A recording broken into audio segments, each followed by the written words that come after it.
الحمد لله نحمده ونستعينه ونستغفره ونؤمن به ونتوكل عليه ونعوذ بالله من شرور أنفسنا ومن سيئات أعمالنا من يهده الله فلا مضل له ومن يضلله فلا هادي له ونشهد أن لا إله إلا الله وحده لا شريك له ونشهد أن سيدنا ومولانا محمدا عبده ورسوله صلی اللہ تعالی علیہ وعلى آلہ واصحابہ وازواجہ وذریاتہ واہل بیتہ وبارک وسلم تسلیما کثیرا کثیرا اما بعد فاعوذ باللہ من الشیطان الرجیم بسم اللہ الرحمن الرحیم واتقوا فتنة لا تصيبن الذين ظلموا منكم خاصة واعلموا ان اللہ شدید العقاب۔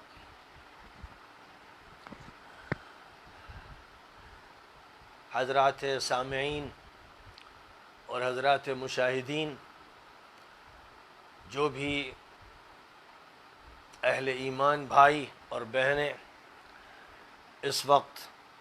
میرے مخاطب ہیں اور جو بات سننے کے لیے بیٹھے ہیں، ان سے مجھے یہ عرض کرنا ہے کہ اپنے دلوں میں مکمل خلوص پیدا کرتے ہوئے اور اللہ تعالیٰ کا استحضار کرتے ہوئے اور نبی صلی اللہ علیہ وسلم سے سچا تعلق قائم کرتے ہوئے اور یہ دعا کرتے ہوئے کہ اللہ تعالیٰ حق بات سننے کی بھی توفیق عطا فرمائے، کہنے کی بھی توفیق عطا فرمائے اور عمل کرنے کی بھی توفیق عطا فرمائے۔ دعا کی جو کیفیت ہوتی ہے، انابت کی جو کیفیت ہوتی ہے، اس کیفیت کے ساتھ بیٹھیں اور بات سنیں۔ ذہن میں کوئی وسوسہ شیطانی آ رہا ہو اور پہلے سے دل میں اس طرح کی باتیں پیدا ہو رہی ہوں کہ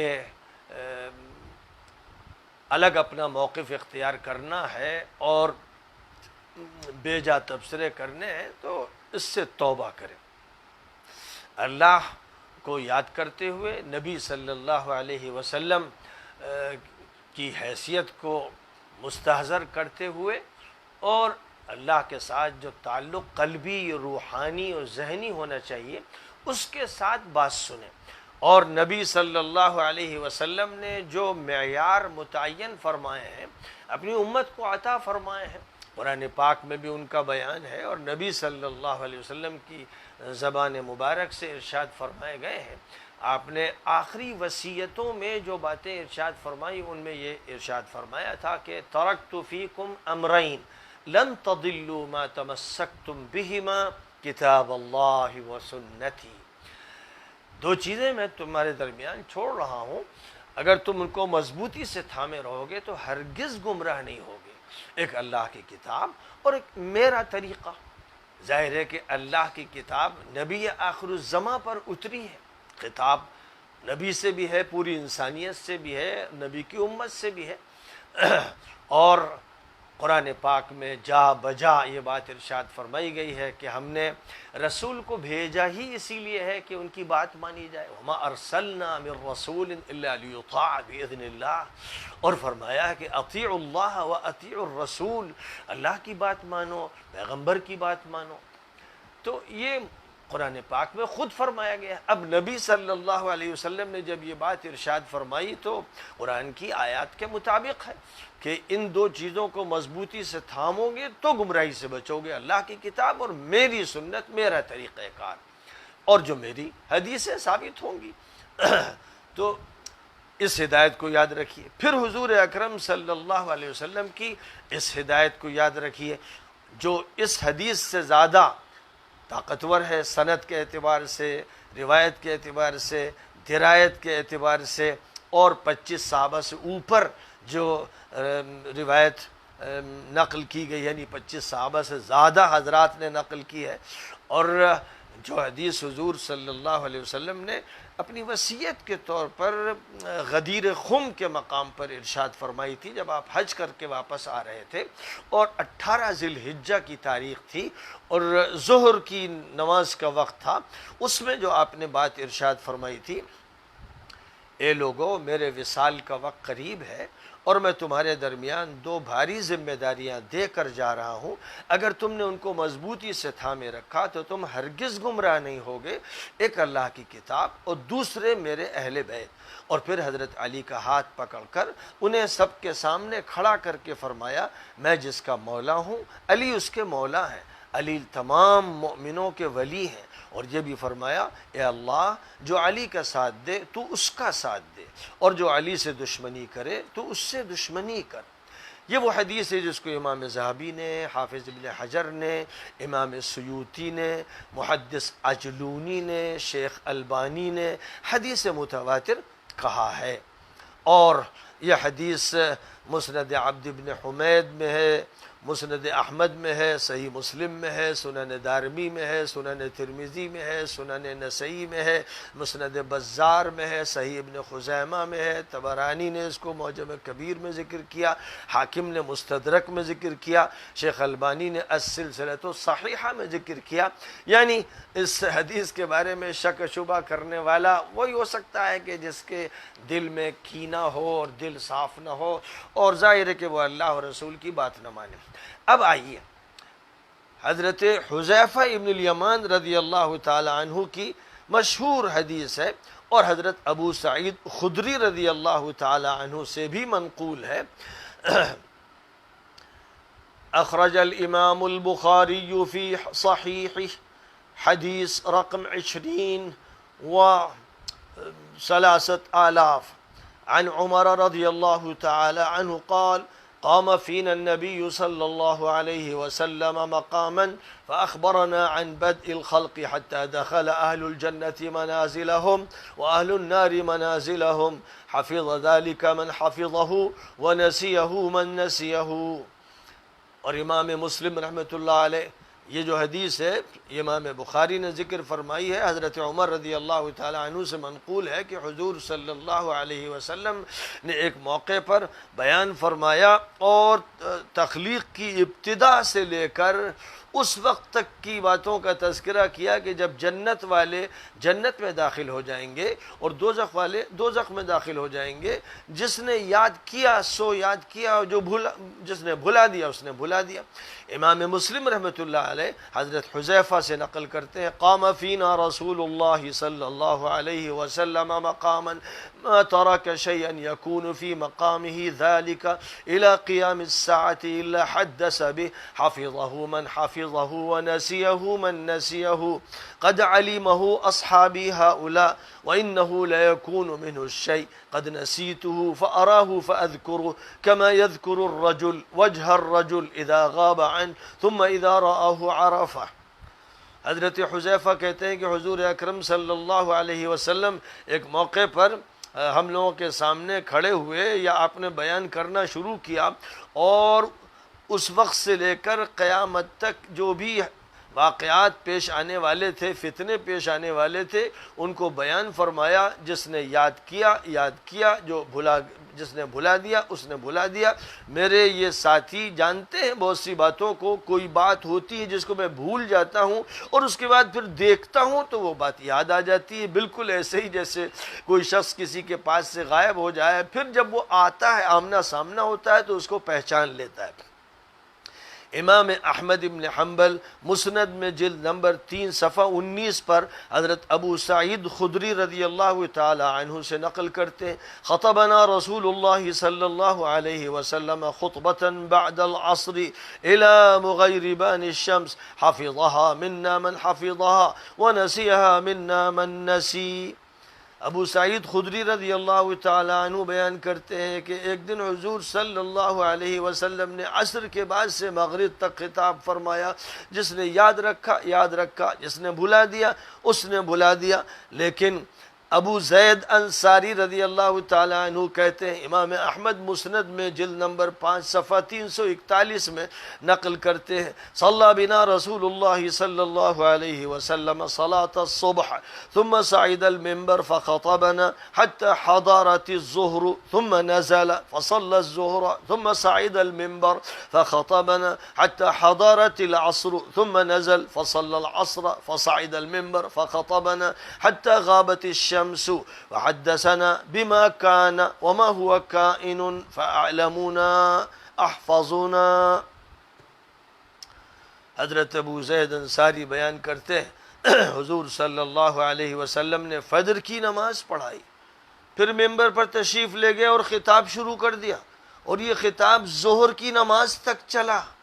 پھر آپ ممبر سے اترے، ظہر کی نماز پڑھی، پھر ممبر پر بیٹھ گئے، پھر خطاب جاری رہا یہاں تک کہ عصر کا وقت آ گیا. پھر آپ اترے اور عصر کی نماز پڑھی، پھر ممبر پر بیٹھے، اور پھر بات جاری رہی یہاں تک کہ سورج ڈوب گیا، یعنی مغرب کا وقت آ گیا. اور جو کچھ بھی قیامت تک ہونا تھا حضور پاک علیہ السلام نے اس کو بیان فرمایا.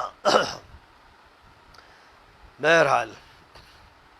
حضور اکرم صلی اللہ علیہ وسلم نے جو باتیں ارشاد فرمائیں، ظاہر ہے کہ جب اتنی تفصیل کے ساتھ گفتگو فرمائی ہوگی تو آپ نے اپنے دور کی جو باتیں تھیں، جو آپ اپنے دور میں لوگوں کو وصیت کرنا چاہتے تھے، ان میں سے ایک تو وہ وصیت تھی جو 30-40 ہزار صحابہ کے مجمع میں حضرت علی کے بارے میں کی، اور وہ متواتر حدیث ہے. اور جو وصیت آپ نے اپنی سنت قرآن اور اپنی سنت کے بارے میں کی، وہ بھی حدیث مشہور ہے، معروف ہے. لہذا آپ نے گویا امت کے لیے ایک طرف قرآن و سنت کو معیار مقرر فرمایا، اور اس کے بعد اپنے اہل بیت کو اور خاص طور پر حضرت علی کو، چونکہ حضرت علی ہی کو آپ نے اپنے ساتھ کھڑا کیا اور ہاتھ پکڑ کر یہ کہا کہ من کنت مولاہ فعلی مولا. اور اسی موقع پر یہ بات فرمائی کہ ترکت فیکم ثقلین لن تضلوا ما تمسکتم بہما کتاب اللہ وعطرتی اہل بیتی. فرمایا دو بھاری ذمہ داریاں میں تمہارے درمیان چھوڑ رہا ہوں، اگر تم ان کو مضبوطی سے تھامے رہو گے تو ہرگز گمراہ نہیں ہوگے. ایک قرآن پاک، ایک میرے اہل بیت. معلوم یہ ہوا کہ حضور پاک علیہ السلام نے ایک طرف یہ بتایا کہ میری سنت میرا طریقہ، پھر اپنے بعد جو آپ نے بات ارشاد فرمائی اور ایسی حدیث میں ارشاد فرمائی جس کو بہت سے صحابہ نے نقل کیا. سننے والوں کی تعداد تو 30-40 ہزار تھی، لیکن نقل کرنے والوں کی تعداد بھی تواتر کی عدد والی تھی، اور انہوں نے اس کو نقل کیا اور کتب حدیث میں اس حدیث کو بیان کیا گیا، جس سے معلوم ہوا کہ حضور صلی اللہ علیہ وسلم نے جو بات امت کے سامنے جو معیار مقرر فرمائے تھے، ان میں حضرت علی کے بارے میں وہ باتیں آپ نے فرمائی، اور پھر علی کے وہ بیٹے جو حضور کے زمانے میں تو بعض چھوٹے سے بچے تھے جن کو حضور پیار کرتے تھے، ان کے بارے میں یہ فرمایا کہ حسن اور حسین جنت کے جوانوں کے سردار ہیں. اور حضرت فاطمہ کے بارے میں یہ فرمایا کہ فاطمہ جنت کی خواتین کی سردار ہے. یہ معیارات ہوتے ہیں، اور نبی کی طرف سے جب یہ معیارات بیان کیے جا رہے ہیں تو ان کی حجیت میں کوئی شک و شبہ نہیں. ایک صحابی حضرت ارباد ابن ساریہ رضی اللہ تعالی عنہ ہے، ان سے ایک اور حدیث منقول ہے. وہ حدیث ایسی ہے کہ جس پر کلام بھی ہے محدثین کا، لیکن بہرحال ارباد ابن ساریہ کے طریق سے وہ منقول ہے، جس میں حضور پاک علیہ السلام نے فرمایا تھا علیکم بسنتی وسنت الخلفاء الراشدین المہدیین من بعدی عضوا علیہا بالنواجذ. لوگوں میرے طریقے کو اختیار کرو، میرے بعد خلفاء راشدین کے طریقے کو اختیار کرنا. جن چیزوں پر ان کا اتفاق ہو ان کو اختیار کرنا، کیونکہ وہ حق پر ہوں گے، وہ راشد ہوں گے اور وہ صحیح رہنما ہوں گے. یہ بات ارشاد فرمائی. ظاہر ہے کہ امت نے ان سب باتوں کو قبول کیا اور امت اس راستے پر چلی. اب یہیں سے سب سے پہلے یہ دیکھنا ہے کہ نبی صلی اللہ علیہ وسلم نے اپنے بعد جو حضرات خلافت کا مقام حاصل کرنے والے تھے ان کے بارے میں کیا کیا ارشاد فرمایا. نبی اکرم صلی اللہ علیہ وسلم نے جب ان کے تذکرے کیے تو کیا بات ارشاد فرمائی. ایک تو بالاجمال یہ بات ارشاد فرمائی کہ جو خلفاء راشدین ہوں گے تم ان کے راستے پر چلنا اور ان کے طریقے کو اختیار کرنا. اور پھر یہ بھی فرما دیا تھا جو حدیث بڑی قوی اور ثابت ہے اور تسلیم شدہ کہ ستکون الخلافت بعدی 30 سنة ثم ملک عضوض ثم ملک عضوض ثم جبریت وعتو ثم خلافت راشدۃ. یہ حدیث حضور صلی اللہ علیہ وسلم سے متعدد صحابہ نے نقل کی ہے. امام احمد ابن حنبل نے اس حدیث کی تخریج اپنی مسند میں کی ہے،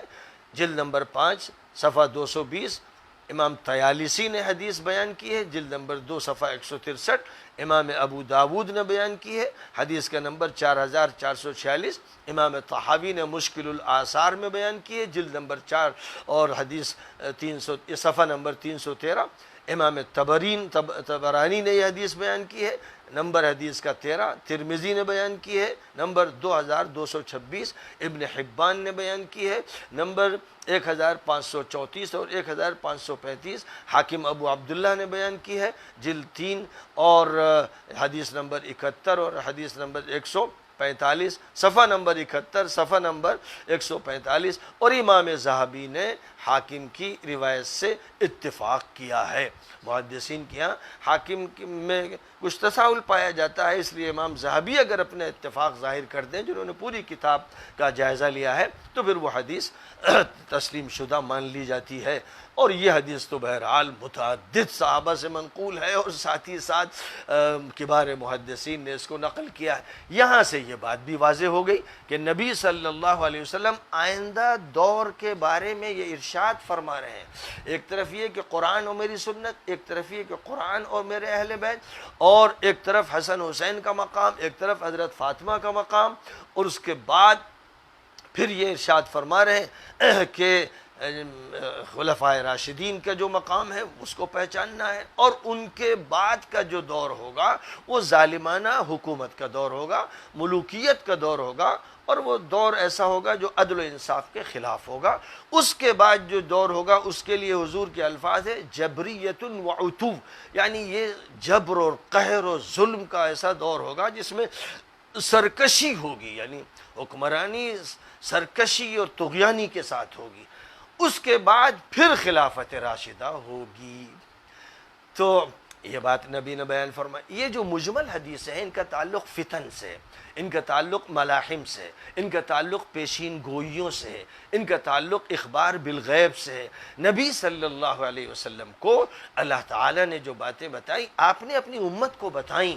اور صرف یہی نہیں کہ آپ نے امت کے سامنے بہتر حالات کا تذکرہ کر دیا ہو، جو سنگین حالات سامنے آنے والے تھے، بحرانی حالات سامنے آنے والے تھے، جنگیں ہونے والی تھیں، ان کو بھی بیان فرمایا. اب جہاں تک تعلق ہے خلفائے راشدین کے بارے میں، دیکھیے امام احمد ابن حنبل نے مسند میں حدیث کا نمبر 859 ہے، فرمایا حضور نے فرمایا ان تؤمروا ابا بکر تجدوه امینا زاہدا فی الدنیا راغبا فی الاخرہ. اگر تم لوگ ابو بکر کو امیر بناؤ گے تو ان کو تم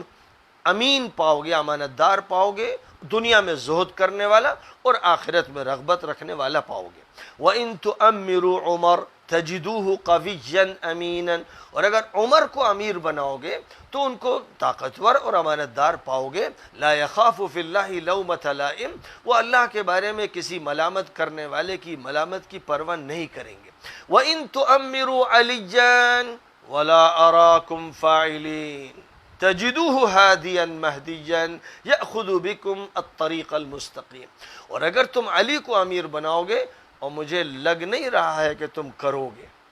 وہ یا نبی صلی اللہ علیہ وسلم نے یہ پہلے اشارہ دے دیا کہ حضرت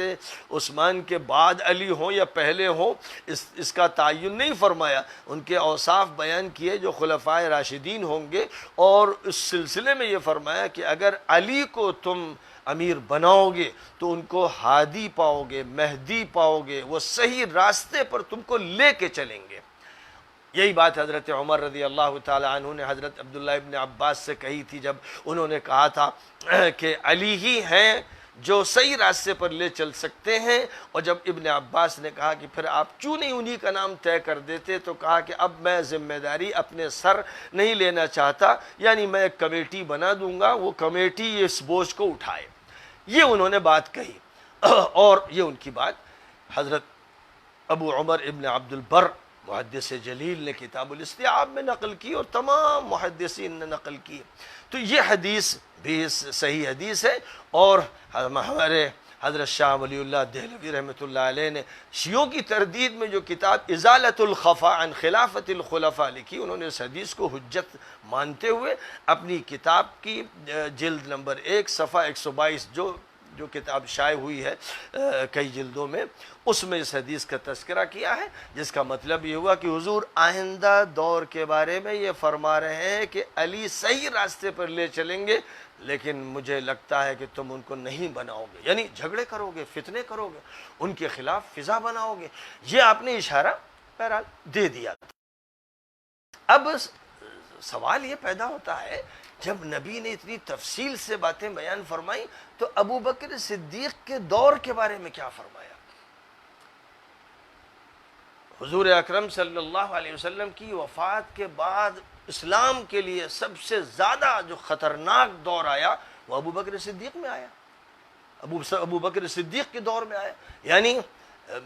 ایک ایسی مصیبت، ایسا فتنہ جس فتنے کو سنبھالنا آسان نہیں تھا، اور اللہ تعالیٰ نے حضرت ابو بکر کو یہ توفیق دی، یہ قوت دی، یہ ہمت دی کہ وہ اس فتنے سے ٹکرائے اور اس کو کچل دیا۔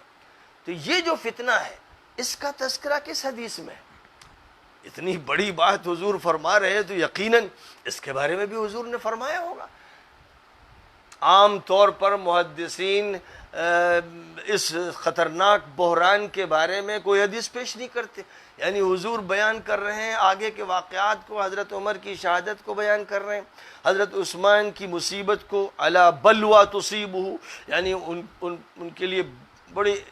آزمائشیں ہوں گی، بڑا ابتلا ہوگا جس میں وہ مبتلا ہوں گے۔ حضور عام طور پر رمزی زبان استعمال کرتے تھے، بالکل اس طرح نہیں بیان کرتے تھے کہ ہندی کی چندی کر دیں۔ اور حضرت علی رضی اللہ تعالیٰ عنہ کے بارے میں تو بہت سی باتیں فرمائیں کہ وہ حق پر ہوں گے، اور جو ان سے مقابلہ کریں گے وہ باغی ہوں گے، گنہگار ہوں گے، عاصی ہوں گے، اور عمار کو جو لوگ بھی قتل کریں گے، یہ سب حضور بیان کر رہے ہیں آگے کے فتنوں کے بارے میں، جو پہلے کوئی سوچ نہیں سکتا تھا، خواب میں دیکھ نہیں سکتا تھا کہ ایسا ہوگا علی کے ساتھ، ایسا ہوگا عمار کے ساتھ۔ تو آپ نے موقف متعین کر دیا تھا کہ عمار کو جو لوگ قتل کریں گے وہ باغی ہوں گے، وہ حق کے خلاف ہوں گے، اور جو حق کے خلاف اور باغی ہوتے ہیں ان کے بارے میں قرآن پاک میں سورۃ الحجرات میں یہ حکم ہے کہ قاتل التی تبغی حتی تفیء الی امر اللہ، بغاوت کرنے والوں سے جنگ کرو یہاں تک کہ وہ حق کی طرف رجوع کریں، جب تک کہ وہ حق کی طرف رجوع نہ کریں ان سے جنگ جاری رہے گی۔ یہ اللہ کا حکم ہے، اور اسی حکم کے مطابق حضرت علی رضی اللہ تعالیٰ عنہ نے مقابلہ فرمایا۔ بہرحال اب حضرت ابو بکر کے دور کے بارے میں حضور نے کیا کہا، میں نے اس پر غور کیا، اور یہ میرے سامنے کتاب ہے، دیکھ لیں خوب اچھی طرح، یہ انسائکلوپیڈیا ہے، فتن کی احادیث کا انسائکلوپیڈیا ہے یہ، جس کا نام ہے موسوعۃ احادیث الفتن و اشراط الساعہ۔ اس کے مصنف ہے شیخ حمام عبد الرحیم سعید، جو اردن کے الاخوان المسلمون کے ذمہ دار اعلیٰ ہیں۔ یہ ان کی کتاب ہے، حدیث پر وہ بڑے متخصصین میں ہیں، اور یہ کتاب 1208 صفحات پر مشتمل ہے۔ یہ انسائکلوپیڈیا ہے فتن اور ملاحم کی حدیثوں کا، اور مجھے انہوں نے خود ہی یہ کتاب عنایت فرمائی تھی، اور اس پر لکھا تھا اہدا لاخی فی اللہ الاستاذ الدکتور سلمان الندوی حفظہ اللہ ورعاہ، اور اس کے بعد اپنی دستخط فرمائی تھی۔ یہ اس وقت مجھے دی تھی جب میں عمان گیا تھا، اور 20 محرم 1423 کی تاریخ ہے۔ بہرحال اس کتاب میں آپ کو تمام حدیثیں جو بخاری، مسلم، ترمذی، نسائی وغیرہ سے لے کر طبرانی کی جو معاجم ہے، اور طحاوی کی کتاب ہے، اور ان کے علاوہ ابن حبان کی جتنے بھی محدثین ہیں انہوں نے جو کچھ بھی فتن کے سلسلے میں لکھا ہے اس پر حدیثیں جمع بھی کی ہیں، اور حدیثوں کی تخریج کی ہے، حکم ذکر کیا ہے کہ کون سی صحیح ہے، کون سی حسن ہے، کون سی ضعیف ہے۔ میں سمجھتا ہوں شاید نیٹ پر یہ کتاب موجود ہوگی، جو لوگ باذوق ہوں اور جن کو تحقیق کی فکر ہو ان کو چاہیے کہ اس کتاب کا مطالعہ کریں اور اس سے مستفید ہوں۔ بہرحال اب حضرت ابو بکر صدیق کے دور کے بارے میں کیا کہا حضور نے، جب میں نے اس پر غور کرنا شروع کیا تو مجھے وہ بات صاف نظر آ گئی کہ حضور اکرم صلی اللہ علیہ وسلم نے جو بات ارشاد فرمائی تھی اور جس کو نقل کرنے والے متعدد صحابہ کرام ہیں، عبداللہ ابن مسعود، عبداللہ ابن عباس، حضرت ابو ہریرہ، حضرت انس، حضرت ام سلمہ اور دیگر حضرات صحابہ روایت کرتے ہیں کہ محشر کے عالم میں میری حوض کوثر پر میرے صحابہ میں سے، ایک ایک لفظ پر غور کیجئے گا، میرے صحابہ میں سے بہت سے ایسے لوگ حاضر ہوں گے جن کو فرشتے وہاں سے ہٹا دیں گے اور حوض پر حاضر نہیں ہونے دیں گے۔ میں انہیں دیکھوں گا اور کہوں گا کہ یہ تو میرے صحابہ ہیں، یہ میرے صحابہ ہیں۔ تو فرشتے کہیں گے کہ آپ کو معلوم نہیں کہ انہوں نے آپ کے بعد کیا کام کیے؟ تو میں کہوں گا دور ہو مجھ سے، پھر میں ان کو مخاطب کر کے یہ کہوں گا۔ یہ حدیث امام بخاری رحمہ اللہ نے ذکر فرمائی ہے، حدیث کا نمبر ہے 6212، اور امام مسلم رحمۃ اللہ علیہ نے اس حدیث کا تذکرہ کیا ہے، نمبر ہے 2290۔ یہ یعنی ان کا ذکر کافی ہے، ورنہ تو بہت سے محدثین نے اس حدیث کو بیان کیا ہے۔ اب یہاں سے یہ بات واضح ہو گئی، حضور نے فرمایا میرے بعد میرے صحابہ ایسا کریں گے، تو ابو بکر صدیق رضی اللہ تعالی عنہ کو اللہ بڑی جزا عطا فرمائے کہ ابو بکر صدیق نے جس بہادری کے ساتھ ان کا مقابلہ کیا، جو صحابہ حضور کے بعد مرتد ہو گئے، وہ صحابہ تھے اور ان کے بیٹے تھے، ان کے بھائی تھے، یعنی تابعین تھے، وہ یا ان کے علاقوں کے، کیونکہ پورے جزیرۃ العرب سے ہر قبیلے کے نمائندے حضور اکرم صلی اللہ علیہ وسلم کی خدمت میں وفود کی شکل میں سن 9 میں آ چکے تھے، اور اسی طرح حجۃ الوداع کا جو موقع تھا اس میں پورے ملک کے نمائندگان موجود تھے، تعداد 1,14,000 یا 24,000 تھی ان کی۔ اب حضور پاک علیہ الصلاۃ والسلام کے وہ صحابہ کے جن میں عبداللہ ابن ابی کا بھی نام ہے اور ان کے تذکرے کتب حدیث میں موجود ہیں، تو آپ اگر ان تذکروں کو دیکھیے، جیسے الاستیعاب ہے جس کا خلاصہ میں نے تیار کیا ہے، تو حالت یہ ہے کہ زیادہ سے زیادہ جن میں غیر صحابی بھی داخل ہیں، اور جب ان کا حال لکھا جاتا ہے تو پھر یہ بتایا جاتا ہے کہ ان کے بارے میں صحابیت کی بات غلط ہے، یہ تابعی تھے اور یہ چنی تھے اور چنا تھے۔ زیادہ سے زیادہ جو تعداد ہے وہ 12,000، 1,24,000 میں جو تعداد موجود ہوئی وہ 12,000۔ اور عبدالسلام ہارون نے جو تحقیق کی ہے حافظ ابن حجر کی کتاب الاصابہ کی، ان کا تو یہ کہنا ہے کہ حافظ ابن حجر نے 4 قسمیں بیان کی ہیں، جن میں 3 قسموں کا تو صحابہ سے تعلق ہی نہیں، صرف ایک قسم کا تعلق ہے جن کے بارے میں تحقیق ہے، اور ان کا یہ کہنا ہے کہ مشکل سے ان کی تعداد 800 بنتی۔ یہ ایک بڑا عجیب انکشاف تھا۔ میں نے جب پہلی مرتبہ اس کتاب کو، جس کی تحقیق ڈاکٹر عبدالسلام ہارون نے کی ہے، جب پہلی مرتبہ پڑھا تو میں خود چکرا کے رہ گیا۔ اس کے بعد پھر میں نے اس موضوع پر تحقیقات کرنی شروع کی۔ ابھی اگرچہ وہ تحقیقات مکمل نہیں ہوئی، لیکن بہرحال یعنی بڑی مختصر سی تعداد۔ اب اس کے بعد بقیہ تعداد کہاں چلی گئی؟ جبکہ حضور کے ہی دور میں حدیثیں لکھی جانے لگیں اور حضور ہی کے دور میں چیزوں کو منضبط کیا جانے لگا، اور حضور پاک علیہ الصلاۃ والسلام کے بعد تو کتابیں لکھی گئیں، رسالے لکھے گئے، صحابہ کے پاس حدیثوں کے مجموعے بھی 200-250 کی تعداد میں تھے، اور ان کے بعد پھر یہ مجموعے بڑھتے چلے گئے۔ تو بہرحال یہ ایک بڑا سوالیہ نشان ہے۔ اب اس کو سمجھنے میں آسانی یوں پیدا ہوتی ہے کہ تمام مورخین اور خاص طور پر حضرت ابوبکر صدیق کی سوانح لکھنے والے اس پر متفق ہیں کہ پورا ملک ارتداد کا شکار ہوا، صرف حجاز بچا تھا، حرمین بچے تھے، حجاز کے کچھ خطے بچے تھے، پورا ملک ارتداد کا شکار ہوا، اور بڑی بھیانک جنگیں ابو بکر صدیق کو ان سے لڑنی پڑی جو صحابہ کی فہرست میں تھے، اور نبی پاک علیہ السلام نے گویا پہلے سے بتا دیا تھا کہ یہ وہ لوگ ہوں گے جو خارج ہو جائیں گے۔ انہوں نے ارتداد اختیار کیا۔ ظاہر ہے کہ جو مرتد ہو گیا وہ تو خارجی ہو گیا اسلام سے، لیکن ایک بڑی تعداد ان کی تھی جو مرتد تو نہیں ہوئے، لیکن وہ ابو بکر کو زکوٰۃ دینے کے لیے تیار نہیں تھے۔ ان کا کہنا تھا کہ یہ حق حضور کا تھا، اور اللہ نے حضور سے کہا تھا خذ من اموالہم صدقۃ تطہرہم وتزکیہم بہا وصل علیہم۔ حضور سے کہا تھا کہ آپ ان سے زکوٰۃ لیجئے۔ اب ان کے نزدیک ابو بکر اس کے مستحق نہیں تھے کہ وہ ان سے زکوٰۃ لیں، تو ایک بڑی تعداد مانعین زکوٰۃ کی تھی۔ ان کے بارے میں حضرت عمر نے حضرت ابو بکر صدیق سے یہ کہا کہ ان سے تو نہیں لڑنا چاہیے، بھئی یہ تو مسلمان ہیں۔ تو ابو بکر صدیق رضی اللہ تعالی عنہ کی اس وقت جو جرأت تھی اور ہمت تھی اور جو ان پر جذبہ تھا اور جوش تھا کہ حضرت عمر کو ڈانٹ پلائی اور کہا کہ اجبار فی الجاہلیہ وخوار فی الاسلام، جاہلیت میں بڑی طاقت دکھایا کرتے تھے، بڑے زور آور بنے ہوئے تھے، اسلام میں بزدلی دکھا رہے ہیں۔ اور یہ فرمایا کہ خدا کی قسم جو نماز اور زکوٰۃ میں تفریق کریں گے میں ان سے لڑ کے رہوں گا اور زکوٰۃ وصول کر کے رہوں گا، یہاں تک کہ اونٹ کے گردن میں جو رسی پڑی ہوتی ہے اسے اگر دینا ہے تو وہ بھی لے کے رہوں گا۔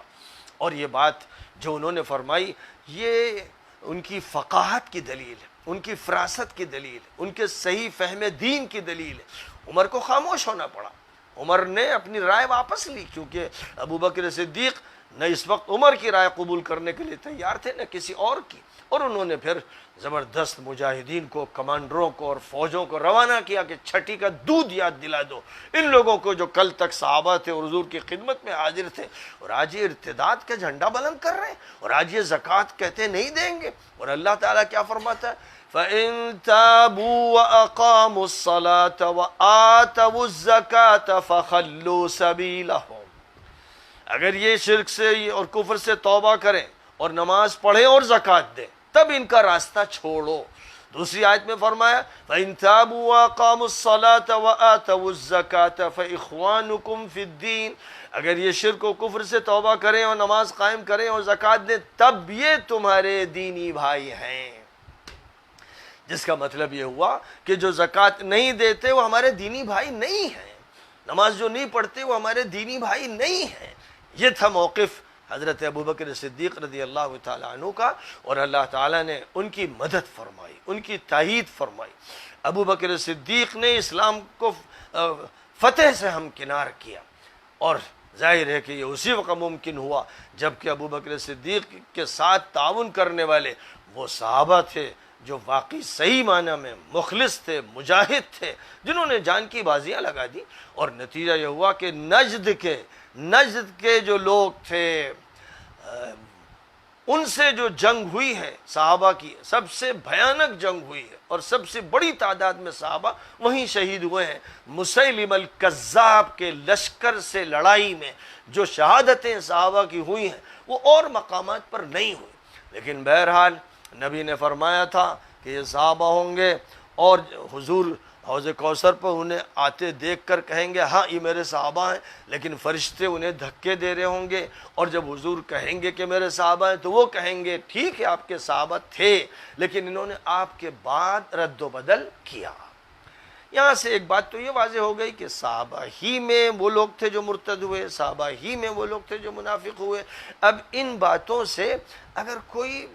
سوچتا ہے کہ اس کا نظریہ ٹوٹ رہا ہے تو 1000 مرتبہ ایسے نظریات ٹوٹنے چاہیے اور انہیں دفن کر دینا چاہیے جو حضور کی حدیثوں کے خلاف ہو اور قرآن کی آیات کے خلاف۔ اب اس کے بعد آپ چلیے حضرت عمر کے بارے میں آئیے، دیکھیے کہ حضور پاک علیہ السلام حضرت عمر کے بارے میں کیا کہتے ہیں۔ حضرت حذیفہ ابن الیمان رضی اللہ تعالی عنہ نے ایک حدیث نقل کی ہے کہ حضور اکرم صلی اللہ علیہ وسلم نے حضرت عمر کے سلسلے میں ایک بات ارشاد فرمائی تھی، ایک اشارہ دیا تھا کہ 54-35 جی صاحب وہ حدیث بھی میں سنا دوں تاکہ معلوم ہو جائے کہ حضرت عمر کے بارے میں حضور پاک علیہ السلام نے کیا فرمایا۔ ایک موقع پر حضرت حذیفہ کہتے ہیں کہ ہم لوگ حضرت عمر کے پاس بیٹھے تھے تو حضرت عمر نے کہا کہ بھائی فتنوں کے بارے میں تم میں سے کون حدیثیں یاد رکھتا ہے؟ میں نے کہا کہ مجھے یاد ہے الحمدللہ۔ ان کا اچھا بھائی لاؤ، تم تو بڑے جری آدمی ہو۔ تو انہوں نے کہا سمعت رسول اللہ صلی اللہ علیہ وسلم یقول فتنة الرجل فی اہلہ ومالہ ونفسہ وولدہ وجارہ یکفرها الصیام والصلاة والصدقة والامر بالمعروف والنہی عن المنکر۔ پہلے تو انہوں نے یہ کہا کہ انسان جن آزمائشوں کا شکار ہوتا ہے، اپنے گھر والوں کے بارے میں، مال کے بارے میں، خود اپنے نفس کے بارے میں، اپنے اولاد کے بارے میں، پڑوسی کے بارے میں، ان فتنوں کو اللہ تعالیٰ اس طرح دور فرما دیتا ہے کہ روزہ، نماز، صدقہ، امر بالمعروف، نہی عن المنکر، یہ اعمال خیر ان کا کفارہ بن جاتے ہیں۔ لیکن حضرت عمر نے کہا لیس ھذا ارید، میں یہ نہیں تم سے پوچھ رہا ہوں، یہ تو جانتا ہی ہوں، انما ارید التی تموج کموج البحر، میں اس فتنے کے بارے میں پوچھ رہا ہوں جو سمندر کی موج اور طغیانی کی طرح سامنے آئے گا، برپا ہوگا۔ تو میں نے کہا ما لک ولہا یا امیر المؤمنین، میں نے کہا بھئی آپ کو اس کی کیا فکر، یعنی آپ سے کیا لینا دینا؟ فرمایا، انہوں نے پھر کہا ان بینک و بینہا بابا مغلقا، آپ اس فتنے کے بارے میں جو بات کر رہے ہیں، آپ کے اور اس کے درمیان دروازہ بند ہے۔ تو قال فیکسر الباب او یفتح، حضرت عمر نے حضرت حذیفہ سے کہا کہ وہ دروازہ توڑ دیا جائے گا یا کھولا جائے گا؟ تو انہوں نے کہا لا بل یکسر، انہوں نے کہا کھولا نہیں جائے گا، توڑا جائے گا۔ تو انہوں نے کہا کہ ذالک احرا اللہ یغلق ابدا، اس کا مطلب تو یہ ہوا کہ پھر وہ دروازہ بند نہیں ہو سکے گا۔ تو ہم لوگوں نے، حضرت شقیق بڑے جلیل القدر تابعی، ان کا کہنا ہے کہ ہم لوگوں نے حضرت حذیفہ سے کہا هل کان عمر یعلم من الباب، کیا عمر کو معلوم تھا کہ دروازہ کون ہے؟ تو کہنے لگے نعم کما یعلم ان دون غد لیلتا، اسی طرح معلوم تھا جیسے ہر انسان کو معلوم ہے کہ دن سے پہلے رات ہوتی ہے اور رات کے بعد دن ہوتا ہے۔ فرمایا انی حدثته حدیثا لیس بالاغالیط، قال فہبنا ان نسأل حذیفة من الباب فقلنا لمسروق سلہ فسألہ فقال عمر متفق علیہ۔ حضرت حذیفہ نے اپنے شاگردوں سے کہا میں حدیث بیان کر رہا ہوں، یہ تماشا نہیں ہے، یہ کھیل نہیں ہے، کوئی مغالطہ نہیں ہے، ایک حقیقت ہے۔ اب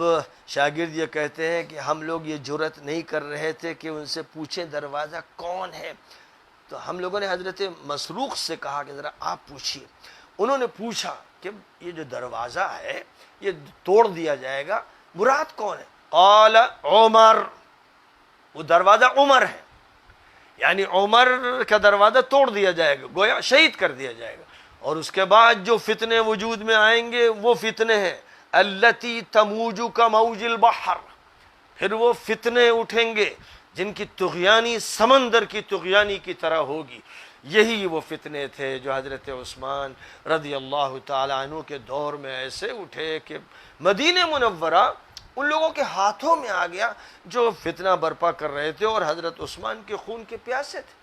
لیکن اس میں جو سب سے بڑا خطرناک کردار تھا وہ مروان کا تھا۔ اور ابن قتیبہ دینوری بڑے جلیل القدر محدث ہیں، انہوں نے تو یہ لکھا ہے کہ حضرت ابن عباس نے اور دیگر حضرات نے بعد میں جو خطوط معاویہ کو لکھے تھے ان میں یہ لکھا کہ تم بیٹھے ہوئے شام میں اس فتنے کا انتظار کر رہے تھے کہ اس کا سیاسی فائدہ اٹھاؤ، اور تم نے حضرت عثمان نے مدد طلب کی اور تم نے ان کی مدد نہیں کی، تم کو فوراً وہاں سے آنا چاہیے تھا اور اس فتنے کو دفع کرنا چاہیے تھا۔ یہ سب وہ خطوط ہیں جو حضرت ابن قتیبہ دینوری نے اپنی کتاب میں نقل کی ہیں الامامۃ والسیاسہ، اور میں نے ان کے حوالے دیے ہیں سیرت الحسین میں اور سیرت علی وغیرہ میں اور اہل بیت کی سیرت میں کہ جو صورتحال تھی وہ بڑی عجیب خطرناک تھی، جس میں سب سے پہلے جس شخص نے عمل کیا ہے وہ مسلمانوں کے سب سے زیادہ قریبی ماموں خال المؤمنین وہ حضرت محمد ابن ابی بکر، حضرت ابو بکر صدیق رضی اللہ تعالی عنہ کے جلیل القدر بیٹے اور صحابی جلیل اور بڑے عابد و زاہد اور جن کے تذکرے کتب حدیث کتب تراجم میں بہت اعلیٰ الفاظ سے موجود ہیں، یہ حضرت محمد ابن ابی بکر ہیں، جن کے بارے میں حضرت علی اور دیگر بڑے صحابہ نے حضرت عثمان سے کہا کہ آپ عبداللہ ابن ابی سرح کو مصر کی گورنرشپ سے ہٹائیے اور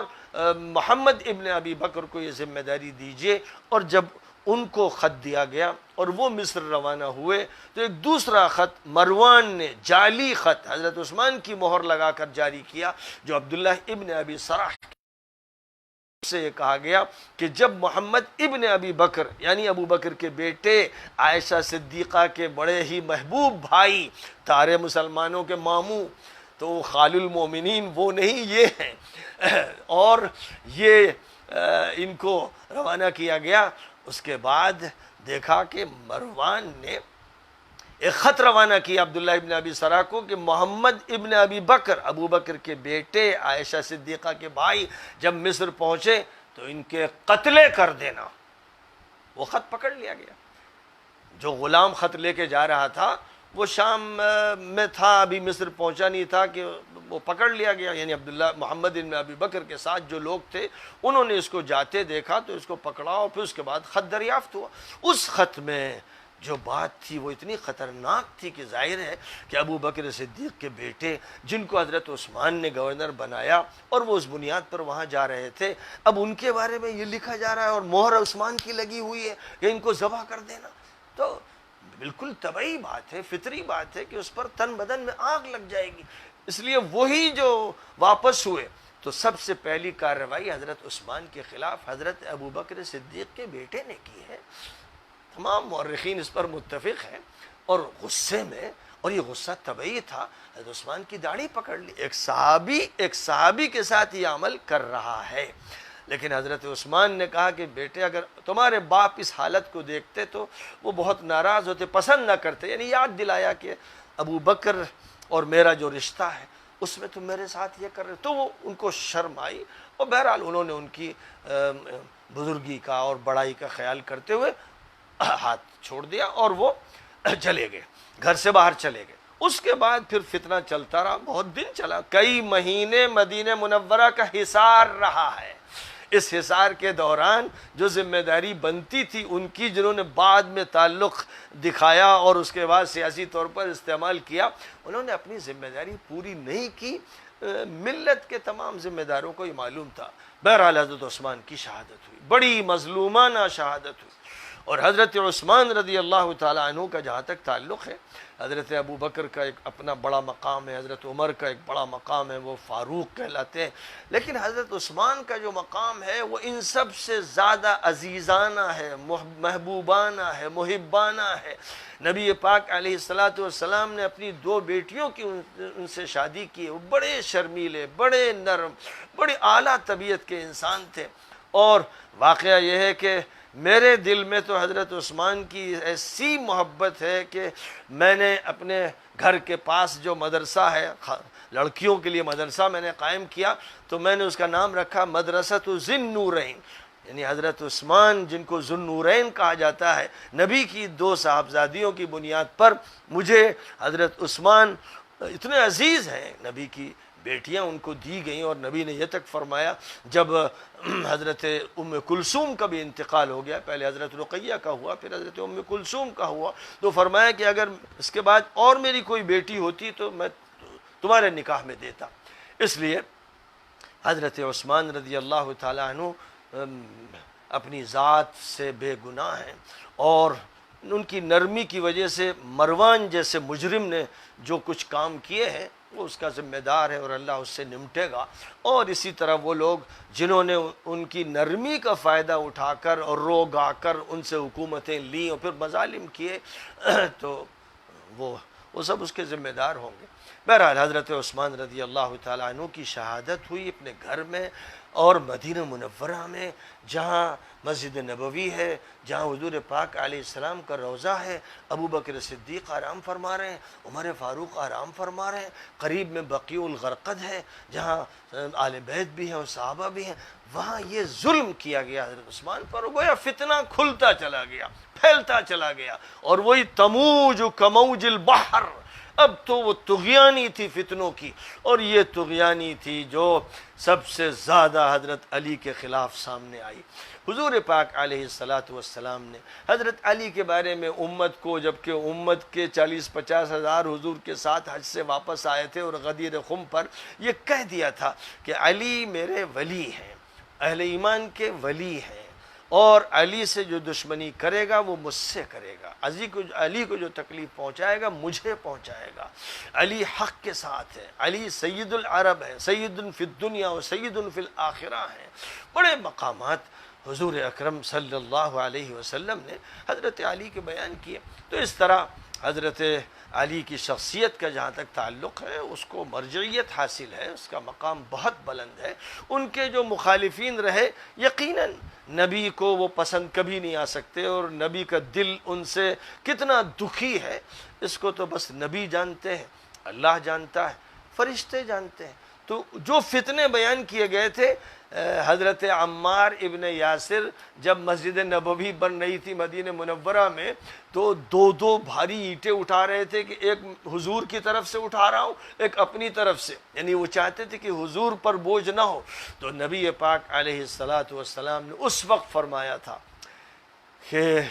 سمیہ کے اس بیٹے کو اللہ تعالیٰ ہی نواز دے، کرم فرمائے، لیکن کاش وہ دن کیسا ہوگا آزمائش کا وہ نہ آتا۔ فرمایا کہ عمار کو باغی گروہ قتل کرے گا، اور عمار اس کو جنت کی طرف بلا رہے ہوں گے، وہ گروہ عمار کو دوزخ کی طرف بلا رہا ہوگا۔ یہ بخاری کی روایت ہے، یہ بخاری کی روایت ہے، صحیح اور قطعی روایت ہے، اور اس میں بالکل صاف اور واضح بات ہے، یعنی اس میں کوئی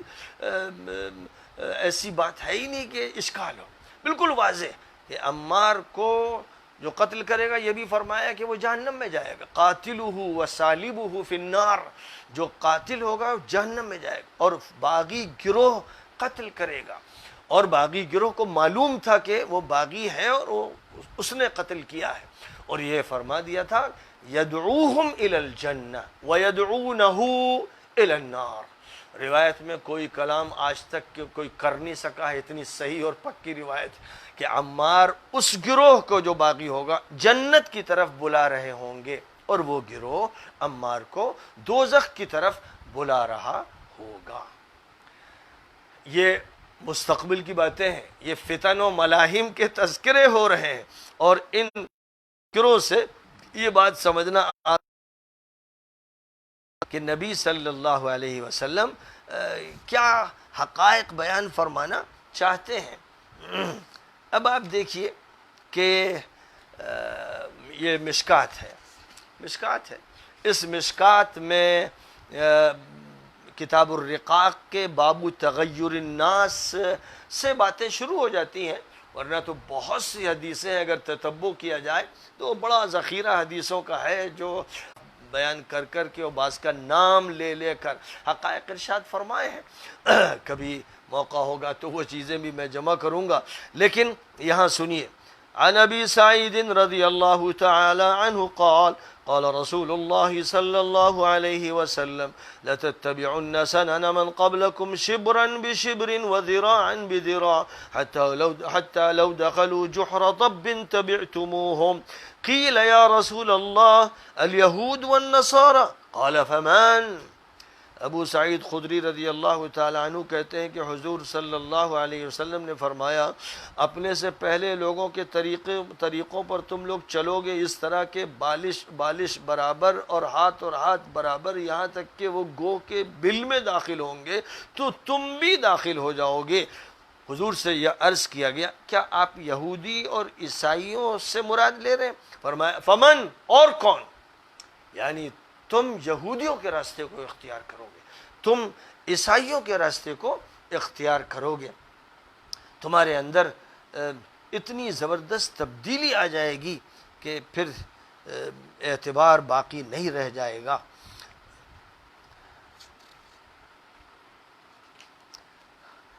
وعن حذیفة ان النبی صلی اللہ علیہ وسلم قال لا تقوم الساعة حتى تقتلوا إمامكم وتجتلدوا بأسيافكم ويرث دنياكم شراركم.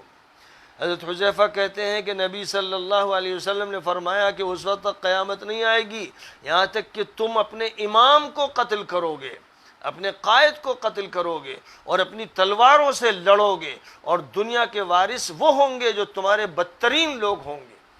اب یاد رکھیے کہ حضرت حذیفہ ابن الیمان رضی اللہ تعالی عنہ جب انتقال کرنے والے تھے، آخری وقت تھا، تو ان کے بیٹوں نے ان سے کہا کہ بتائیے ہم لوگ کس کے ساتھ ہوں،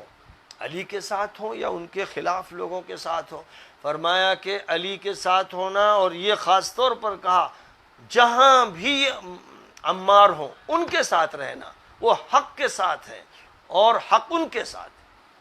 یہ حضرت حذیفہ ابن الیمان کا بیان، جس کا مطلب کہ یہ جو شر سامنے آئے گا وہ اس طرح کہ جو تمہارا امام ہوگا اس کے خلاف کوشش کی جائے گی، اس کو قتل کرنے کی بات ہوگی اور تلواریں نکال لی جائیں گی، اور ظاہر ہے کہ اس کا جو نتیجہ ہوگا پھر وہ امت میں ایسا بڑا فتنہ ہوگا جس کو سنبھالنا آسان نہیں ہوگا۔ آگے دیکھیے کہ حضور اکرم صلی اللہ علیہ وسلم بیان فرماتے ہیں 53 76 ہاں عن ابی عبیدہ ومعاذ بن جبل عن رسول الله صلى الله عليه وسلم قال إن هذا الأمر بدأ نبوة ورحمة ثم يكون خلافة ورحمة ثم ملكا عضوضا ثم كائن جبرية وعتوا وفسادا في الأرض يستحلون الحرير والفروج والخمور يرزقون على ذلك وينصرون حتى يلقوا الله عز وجل. رواه البيهقي في شعب الإيمان. وعن النعمان بن بشير عن حذيفة قال قال رسول الله صلى الله عليه وسلم تكون النبوة فيكم ما شاء الله أن تكون ثم يرفعها الله تعالى ثم تكون خلافة على منهاج النبوة ما شاء الله أن تكون ثم يرفعها الله تعالى ثم تكون ملكا عاضا فتكون ما شاء الله أن تكون ثم يرفعها الله تعالى ثم تكون ملكا جبرية فيكون ما شاء الله أن يكون ثم يرفعها الله تعالى ثم تكون خلافة على منهاج نبوة ثم سكت. قال حبيب فلما قام عمر ابن عبد العزيز كتبت إليه بهذا الحديث أذكره إياه وقلت أرجو أن تكون أمير المؤمنين بعد الملك العاض والجبرية فسر به وأعجبه يعني عمر بن عبد العزيز. رواه أحمد والبيهقي. حضرت ابو عبیدہ سے روایت ہے، حضرت معاذ ابن جبل سے روایت ہے، حضرت نعمان ابن بشیر سے ہے، حضرت حذیفہ سے ہے رضی اللہ عنہم، اور ان کے علاوہ دیگر صحابہ سے ہے کہ پہلے تمہارے اندر نبوت کا دور ہوگا، پھر وہ ختم ہو جائے گا، پھر خلافت کا دور ہوگا جو نبوت ہی کے طریقے پر ہوگا، پھر اس کے بعد وہ ختم ہو جائے گا، پھر حکومت ہوگی کاٹ کھانے والی، ظالمانہ حکومت ہوگی جس کو ملکن عضوض کہا گیا، کہیں ملکن عاضن کہا گیا۔ اس کے بعد یہ اس کا سلسلہ ختم ہوگا تو ملکن جبریہ اور کائن جبریۃ وعتو، پھر دور آئے گا جبر کا، دہشت گردی کا، سرکشی کا، بڑے ظالم حکمراں آئیں گے، اس کے بعد اللہ اس کو اٹھا لے گا۔ اس کے بعد پھر خلافت کا ایک دور آئے گا مختصر سا۔ حبیب کہتے ہیں کہ عمر ابن عبد العزیز کو یہ حدیث میں نے لکھ کر بھیجی اور ان کو یاد دلایا اور یہ لکھا کہ امید میں کرتا ہوں کہ آپ ملک عاض اور جبریہ کے بعد امیر المؤمنین ہوں گے۔ تو حضرت عمر اس پر خوش ہوئے، ان کو یہ بات اچھی لگی، کیونکہ یہ حق ہے کہ ان کا جو چھوٹا سا دور ہے بہت مختصر سا دور ہے، اس لیے کہ اب بنی امیہ کے لوگوں نے عمر ابن عبدالعزیز کو شہید کر دیا، ان کو زہر دیا۔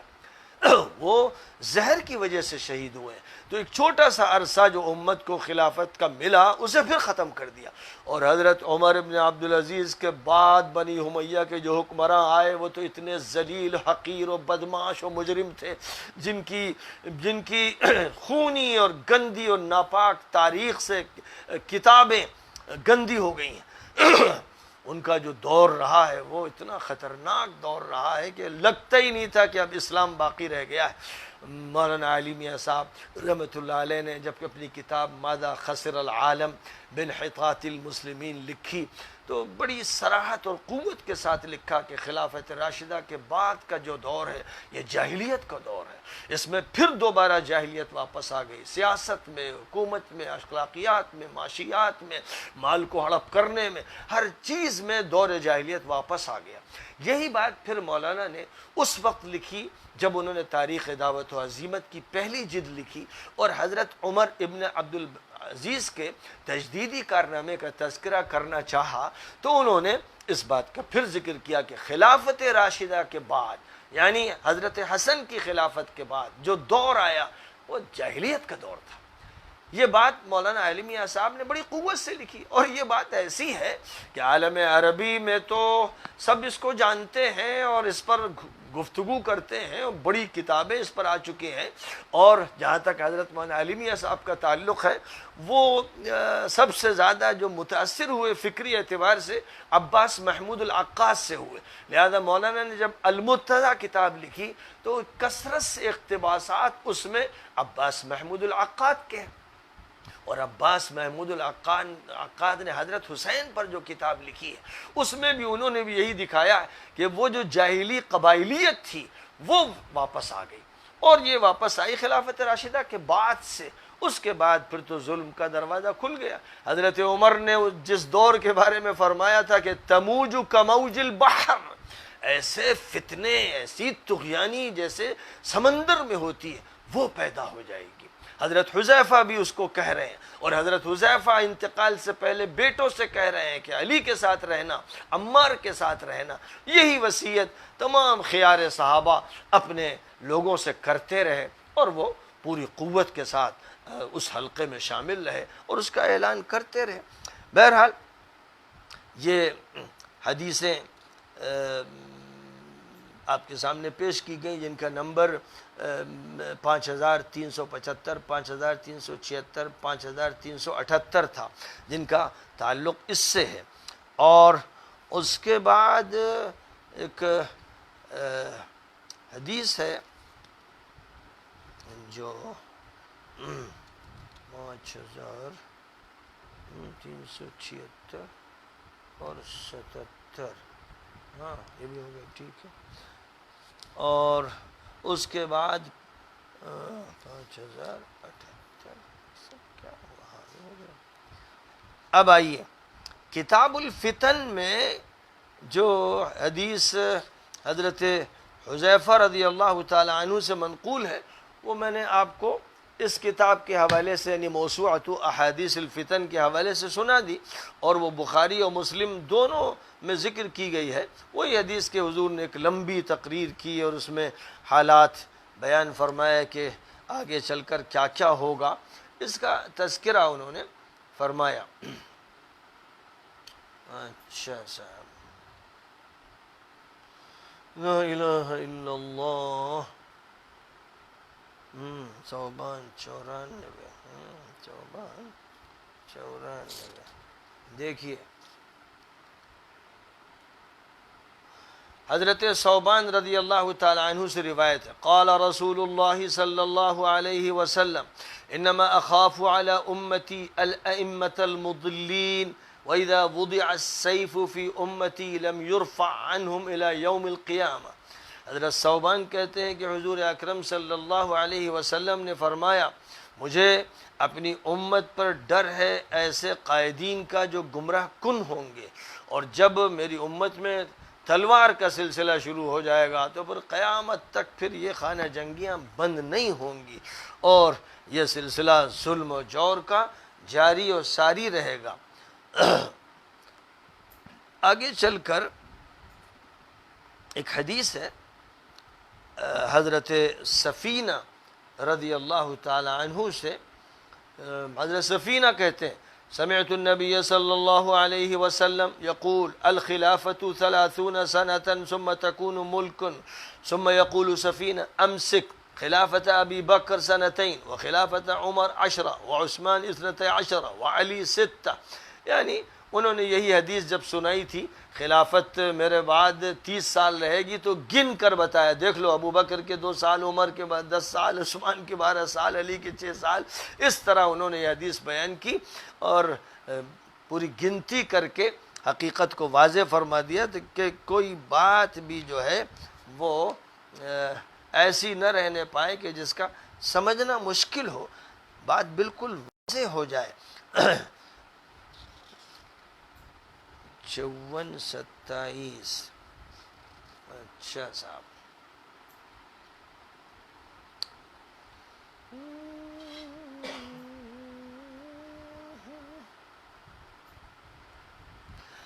حضرت عبداللہ ابن عمر رضی اللہ تعالی عنہما سے منقول ہے. یہ کچھ حدیثیں وہ ہیں جو بعد کے دور کے بارے میں ہیں اور خاص طور پر آج ہم لوگ جس دور میں ہیں. ایک تو حضرت معاذ بن جبل رضی اللہ تعالیٰ عنہ کی حدیث ہے قال رسول اللہ صلی اللہ علیہ وسلم عمران بیت المقدس خراب یثرب وخراب یثرب خروج الملحمہ وخروج الملحمة فتح قسطنطینیہ وفتح قسطنطینیہ خروج الدجال. حضرت امام ابو داود نے یہ روایت نقل کی ہے اور امام ترمذی نے بھی اس روایت کو نقل کیا ہے اور متعدد سندوں سے یہ روایت موجود ہے. بیت المقدس کی آبادی مدینے کی ویرانی ہوگی اور مدینے کی ویرانی جنگ عظیم کا آغاز ہوگا اور جنگ عظیم کا آغاز قسطنطنیہ کی فتح پر منتج ہوگا اور قسطنطنیہ کی فتح اور دجال کا خروج ہوگا. یہ ایک ترتیب ہے اور ایک بڑا موضوع ہے، اس پر آج کل بڑی گفتگو بھی چل رہی ہے اور بظاہر جو حالات ہیں اللہ تعالیٰ بچا لے، اللہ بچا لے کہ اس وقت جزیرۃ العرب پورا کا پورا صہیونیت کے ہاتھ حوالے کیا جا رہا ہے. ہر جگہ اس کے اڈے قائم ہو رہے ہیں اور اب امارات نے جو اسرائیل سے تعلق قائم کیا ہے تو جزیرۃ العرب کے اس پٹی پر اب فوجی اڈے قائم ہونے جا رہے ہیں جو آپس میں معاہدے طے ہو رہے ہیں بے انتہا خطرناک. اس سے پہلے جو امریکن اڈے ہیں جزیرۃ العرب میں یعنی سعودی عرب جس کو جاہل کہتے ہیں، وہاں پر جو امریکن اڈے ہیں وہ سب یہودیوں کے ہیں، وہ صہیونیوں کے اڈے ہیں. جو چاہے تحقیق کر لے، حالانکہ وہاں تو سعودی بھی جا نہیں سکتا. ان علاقوں میں جہاں ان کے اڈے ہیں سعودی بھی شدر ہے، اچھوت ہے، وہ بھی امریکیوں کے اڈوں تک نہیں پہنچ سکتا ہے. بہت ہی خفیہ اور بہت سازشی خطرناک قسم کے ادارے بنائے گئے ہیں اور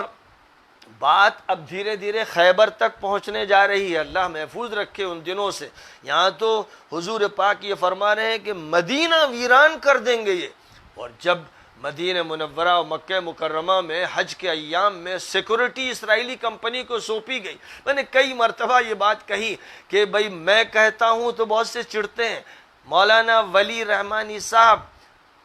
پرسنل لا بورڈ کے جنرل سیکریٹری صاحب کا یہ بیان ہے، 2 سال پہلے آیا، تمام اخبارات میں شائع ہوا. انہوں نے کہا کہ صحیح ذرائع سے یہ معلومات مجھے حاصل ہے کہ حرمین کی سیکورٹی، حج کے ایام کی سیکورٹی یہودی کمپنی کو سونپی گئی ہے. لیکن حیرت ہے، کمال ہے کہ ولی رحمانی صاحب پر کوئی اعتراض نہیں ہوا، نہ سلفیوں نے کیا نہ خلفیوں نے کیا اور نہ ان سے باس پرس ہوئی، نہ پرسنل لا بورڈ میں یہ سوال کیا گیا کہ آپ نے اتنی خطرناک بات کہہ دی، اس کے بعد تو سارے علماء کو پرسنل لا بورڈ کو سعودیہ کے خلاف تجویز پاس کرنی چاہیے. سب خاموش رہے. تو کتنے چالاک ہیں، کتنے عیار ہیں، کتنے شاطر ہیں. کہاں سے یہ سیاست سیکھی ان مولویوں نے کہ پرسنل لا بورڈ کے جنرل سیکریٹری کا بیان آ رہا ہے، اخبارات میں چھپ رہا ہے تو خاموشی. اور میں جب حقیقتوں کو قرآن اور حدیث کی روشنی میں بیان کرتا ہوں تو چیختے ہیں، چلاتے ہیں، بدکتے ہیں، بڑبڑاتے ہیں، باولے ہو جاتے ہیں. یہ کیا ہوتا ہے؟ ایسا کیوں کیا جاتا ہے؟ یہ سوال ان سے کرنا چاہیے. اب آگے آئیے. بہت اہم حدیث، یعنی یہ جو بات ہوئی اس حدیث میں، اس میں کہا جا رہا ہے کہ مدینہ ویران کر دیا جائے گا، یروشلم آباد کیا جائے گا۔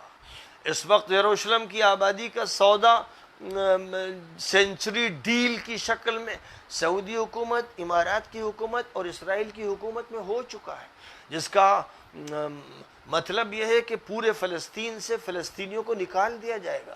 اور یہ جو مغربی کنارہ ہے اس پر وہ قبضہ کر لیں گے، اور بیت المقدس تو ان کے ہاتھ میں تو ہے ہی، لیکن نعوذ باللہ ثم نعوذ باللہ وہ بیت المقدس مسجد اقصیٰ کو شہید کر دیں گے، اور وہاں پر دجال کا ہیکل بنائیں گے۔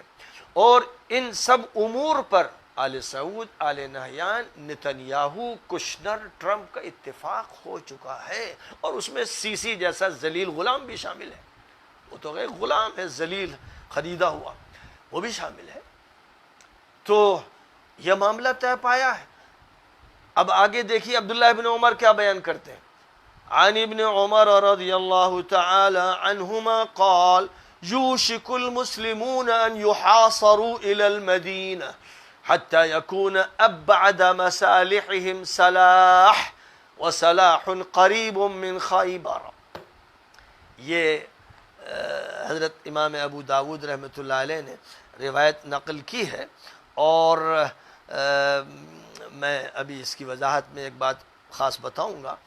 کہ عبداللہ ابن عمر کہتے ہیں کہ وہ دور بھی قریب آ رہا ہے جب مسلمان مدینے میں محصور کر دیے جائیں گے۔ یہ دجال کے ظہور کا دور ہوگا جس میں متعدد احادیث سے ثابت ہے مکہ اور مدینہ محفوظ رہیں گے، دجال وہاں گھس نہیں پائے گا، لیکن بالکل قریب تک پہنچ جائے گا، یعنی بارڈر پر ہوگا، اور مدینہ منورہ سے ایک جوان نکلے گا، ایک مومن جو دجال کا انکار کرے گا، اس کے وہ دو ٹکڑے کر دے گا، اور پھر دونوں ٹکڑوں کے بیچ ٹہلے گا، اور اس کے بعد انہیں جوڑ دے گا، اور پھر کہے گا اب تو مجھے مانتا ہے، تو وہ کہے گا اب مزید تیرا انکار کرتا ہوں، کیونکہ وہ مومن ہوگا، اس کو حدیثوں کے بارے میں معلوم ہوگا۔ تو یہاں یہ فرمایا گیا کہ مدینے میں محصور ہو جائیں گے، جس کا مطلب یہ ہوا خیبر نکل جائے گا، شمالی علاقہ ہمارے ہاتھ سے چلا جائے گا، اور جنوب کا علاقہ چلا جائے گا۔ اور کیونکہ حضور پاک علیہ الصلوۃ والسلام نے ان خطروں سے امت کو آگاہ کیا ہے، اور آگاہی اسی لیے ہوتی ہے کہ امت مقابلہ کرے دجالی طاقتوں سے قبل اس کے کہ وہ طاقت آئے جو اس کی تمہید کر رہے ہیں، جو فضا بنا رہے ہیں، ان سے پہلے مقابلہ کرنا ضروری ہے، اور حرمین کو ان سے آزاد کرانا ضروری ہے۔ یہ امت پر فریضہ ہے، اگر اس فریضے کو ادا نہیں کریں گے تو پھر عذاب الہی نازل ہو کر رہے گا۔ فرمایا کہ پھر جو جگہ ہوگی، دور سے دور جو جگہ ہوگی وہ صلاح کی ہوگی۔ صلاح یہاں پر روایت میں بیان کیا گیا خیبر کے قریب ایک جگہ ہے، جس کا مطلب یہ ہوا کہ خیبر پر تو وہ قبضہ کر لیں گے، اور دیگر روایات میں یہ ہے کہ مدینے کے دروازے تک پہنچ جائیں گے، گویا مدینے کے بارڈر پر ہوں گے۔ اور ہم لوگ اس حدیث کو اپنی طالب علمی کے زمانے میں پڑھتے تھے، اور اس وقت حدیث کی تشریح کے بارے میں یہ بات کہی جاتی تھی کہ جو مقام حضور نے ذکر کیا ہے یہ وہ مقام ہے جو مدینہ منورہ سے قریب چند میل کی دوری پر پہاڑی پر شاہ فہد کا محل ہے، جہاں شاہ فہد کا محل بنا تھا۔ اس زمانے میں جب ہم لوگ پڑھتے تھے سن 1977 78 79 80 میں، تو جو بات ہوتی تھی ہم لوگوں کے درمیان فتن و ملاحم کی، اس میں بات یہ آتی تھی کہ جو مدینہ منورہ کے قریب ایک محل شاہی بنایا گیا ہے شاہ فہد کا، یہ محل دجال کا ہوگا، جہاں آ کر وہ ٹھہرے گا۔ جیسے آل سعود نتنیاہو کے ساتھ مل کر، ٹرمپ کے ساتھ مل کر بیت المقدس میں، شہر القدس میں ہیکل بنوانے کی تیاری کر رہے ہیں۔ ظاہر ہے کہ وہ ہیکل تو اس کا مرکز اور سینٹر پلیس ہوگا، گویا وہ اس کی حکومت کا مرکز ہوگا، لیکن پورے جزیرۃ العرب پر قبضہ ہوگا، اور مدینے کے قریب جب آ جائے گا تو پھر اس کے لیے جو محل ہوگا وہ مقام ہوگا کہ جو شاہ فہد کا محل ہے، اور وہ بنایا ہوا ہے مسجد کے قریب۔ تو ہم لوگوں کے ہاں یہ بات ہوتی تھی کہ حدیثوں کا انطباق ہو رہا ہے اس پر کہ یہ محل آل سعود نے دجال کے لیے بنایا ہے،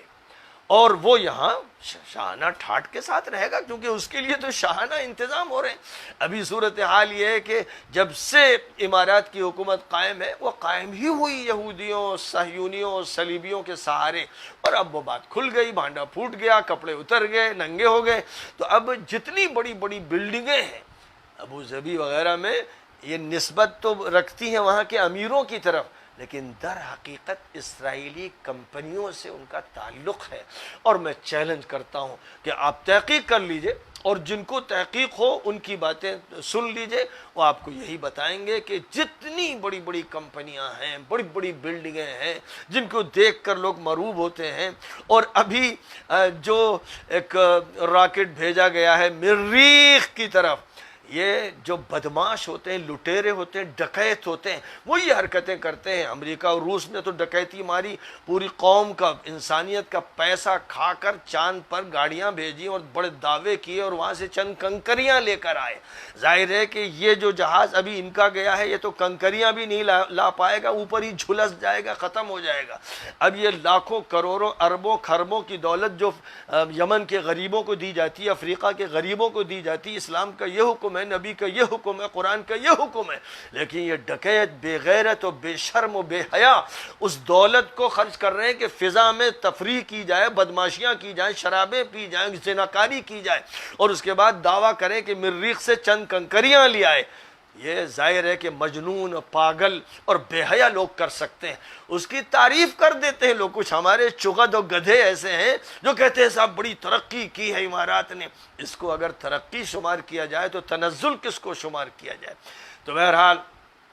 پوری تیاریاں ہیں۔ مسلمانوں کو اگر ہوش نہیں آتا ہے تو جس طرح وہ یہاں ہوش میں نہیں آئے، جب سے انگریز یہاں گھسے، تجارت کرتے رہے اور لوگوں کے دلوں کو لبھاتے رہے اور اسلامی ریاستوں کو تباہ کرتے رہے، یہاں تک کہ 1857 میں مسلمانوں کے بوچڑ خانوں میں، مسلمانوں کو بوچڑ خانوں میں ذبح کیا، لاکھوں کی تعداد میں، اور کتنوں کو جزائر انڈمان اور مالٹا بھیج دیا۔ ہمارے بڑے بڑے علماء شہید ہو گئے، سولیوں پہ لٹک گئے۔ یہ ہماری وہ پالیسی تھی جس نے ہمیں یہاں پہنچایا۔ پھر آزادی حاصل ہوئی تو آج رو رہے ہیں اس آزادی کو، اور کتنے ہیں جو تمنا کر رہے ہیں کہ انگریزی کا دور واپس آ جائے۔ یہ بھی ہیں، ایسے بھی کہنے والے ہیں۔ وہ پاکستان بنا تو وہاں پر علماء کو ستایا جاتا ہے، اور ہندوستان بنا تو یہاں پر علماء کیا بلکہ پوری ملت کو شودر بنا دیا گیا ہے۔ یہ ہیں ماشاءاللہ ترقیاں، 200 سال کے یہ کارنامے ہیں ہمارے لوگوں کے۔ اب کیا بات ہے؟ کیا عقلیں مار دی گئیں؟ کیا سمجھ ختم ہو گئی؟ کیا نبی کی اتنی بھی نسبت نہیں رہ گئی؟ جو نسبت صحابہ کو ملی تو انہوں نے عراق فتح کیا، شام فتح کیا، اور رومن امپائر کو فتح کیا، اور پرشین امپائر کو فتح کیا۔ یہ جو نسبت صحابہ کو ملی تھی، یہ کیوں نہیں ملی ان لوگوں کو جو 200 سال کے اس عرصے میں؟ اور اب کیوں نہیں مل رہی ہے؟ جب اپنی آنکھوں سے سن رہے، اپنی آنکھوں سے دیکھ رہے ہیں اور کانوں سے سن رہے ہیں کہ یہ آل سعود اور آل نہیان اسرائیل کے ساتھ پوری بے شرمی سے اتفاق کر رہے ہیں، اور اس کے بعد اس امت کو تباہ کر دینے اور فلسطینیوں کو ذبح کر دینے اور اسلام کے تشخص کو مٹا دینے کے لیے کھل کر بات کر رہے ہیں، عہد کر رہے ہیں، معاہدے کر رہے ہیں، اور جہاں بھی کہیں اسلام کی رمق ہے، کوئی تحریک، کوئی تنظیم، کوئی شخصیت، اس کے خلاف شیطانوں کی طرح پل پڑتے ہیں۔ یہ سب ہو رہا ہے۔ کیا مسلمان ہوش میں نہیں آئیں گے؟ کیا ان کے پاس کوئی طریقہ نہیں ہوگا؟ کیا عقلیں پتھرا گئیں، آنکھیں پتھرا گئیں؟ بہرحال اول دور سے آخر دور تک تمام حدیثوں کا احاطہ کیا جائے تو آپ سوچئے کہ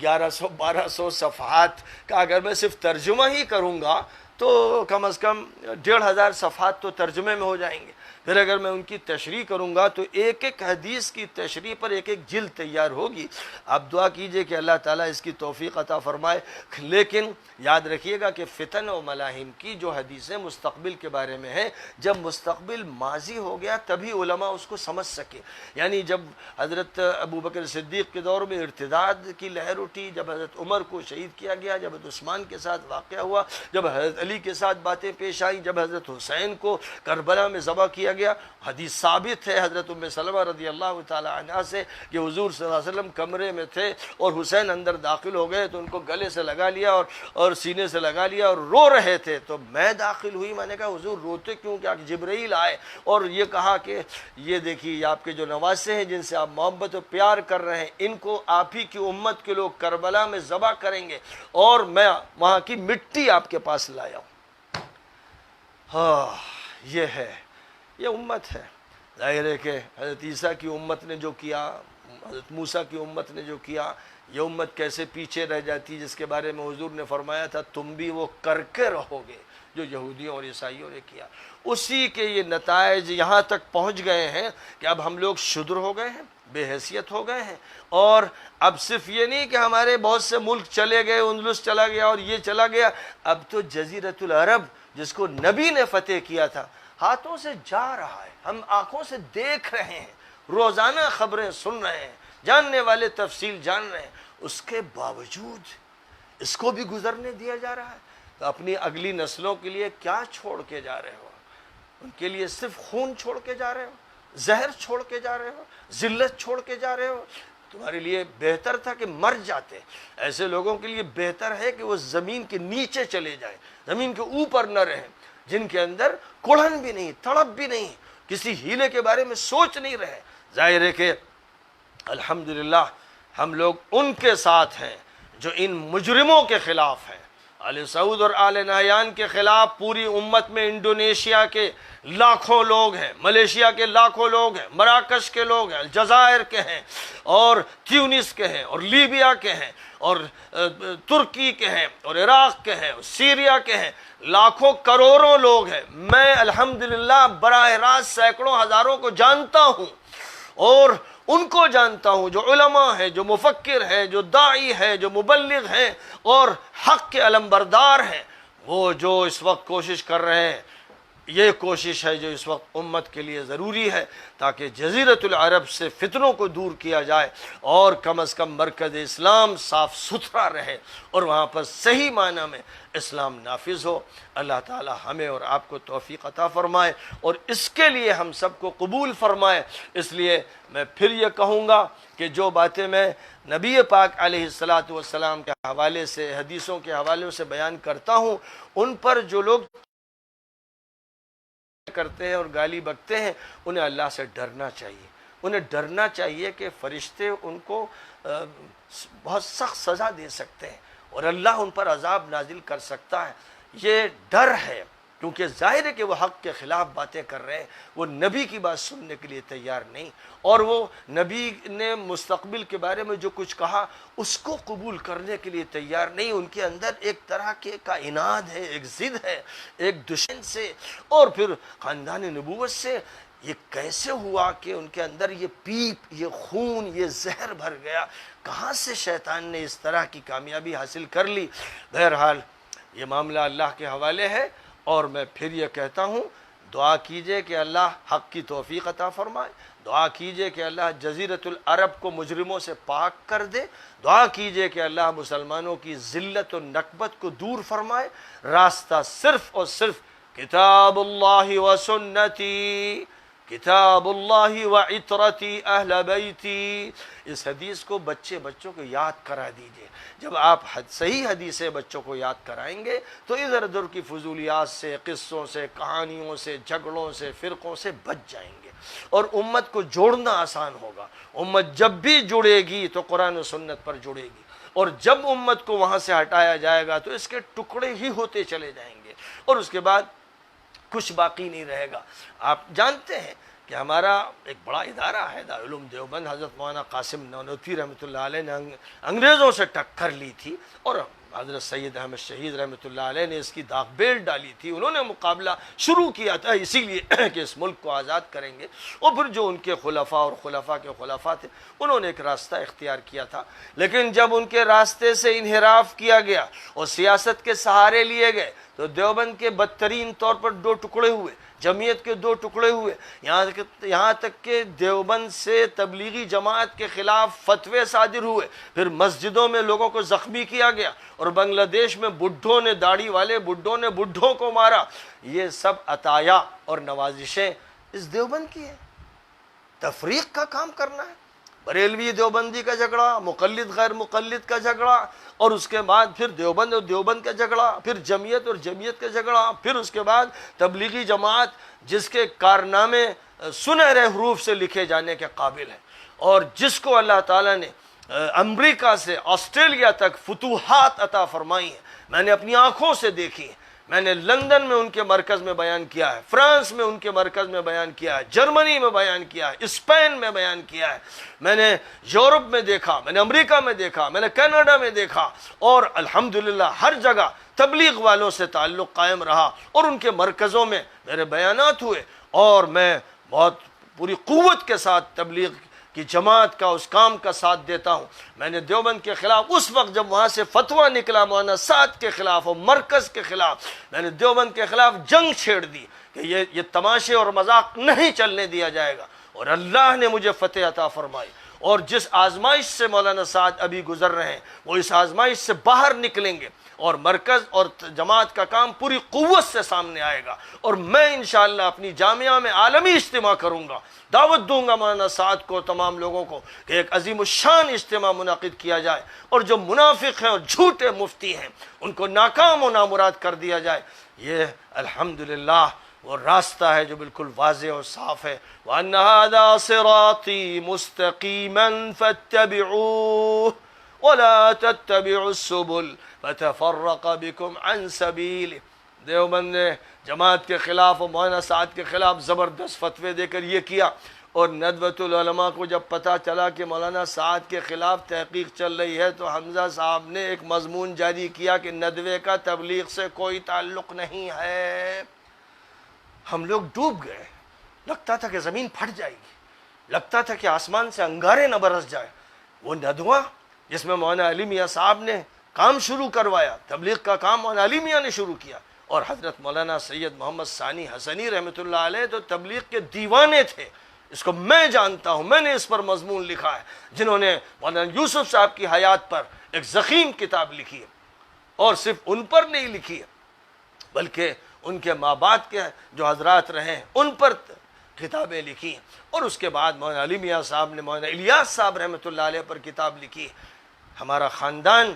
ہمیشہ سے جڑا رہا، ہمارے والد صاحب نے شام کے اندر، اردن کے اندر تبلیغی کام کا آغاز کیا ہے، میں اس مسجد میں بھی گیا ہوں جہاں ہمارے والد صاحب جماعت کے ساتھ گئے تھے۔ تو الحمدللہ ہم تبلیغ کے معاون ہیں، اور ہم امت میں اجتماعیت چاہتے ہیں، بریلوی بھی ہمارے ہیں، دیوبندی ہمارے ہیں، اگر وہ تیار ہیں، تقلید والے غیر تقلید والے سب ہمارے ہیں، پوری امت کو جوڑنا ہمارا کام ہے۔ اور الحمدللہ الاخوان المسلمون اور تبلیغی جماعت اور جماعت اسلامی، ان تینوں کو عملی طور پر میں نے جوڑنے کا کام کیا، اور ان کے مراکز میں، سب کے مراکز میں جا کر گفتگو کی ہے۔ یہ میرا مشن ہے کہ امت کو جوڑنے کے لیے امت کی بڑی جماعتوں کے درمیان رابطہ قائم کیا جائے، اور جو ان سے براعت ظاہر کرتے ہیں اور خطروں سے اپنے کو بچاتے ہیں اور اپنی جان کے چکر میں رہتے ہیں، اللہ ان کو معاف نہیں کرے گا۔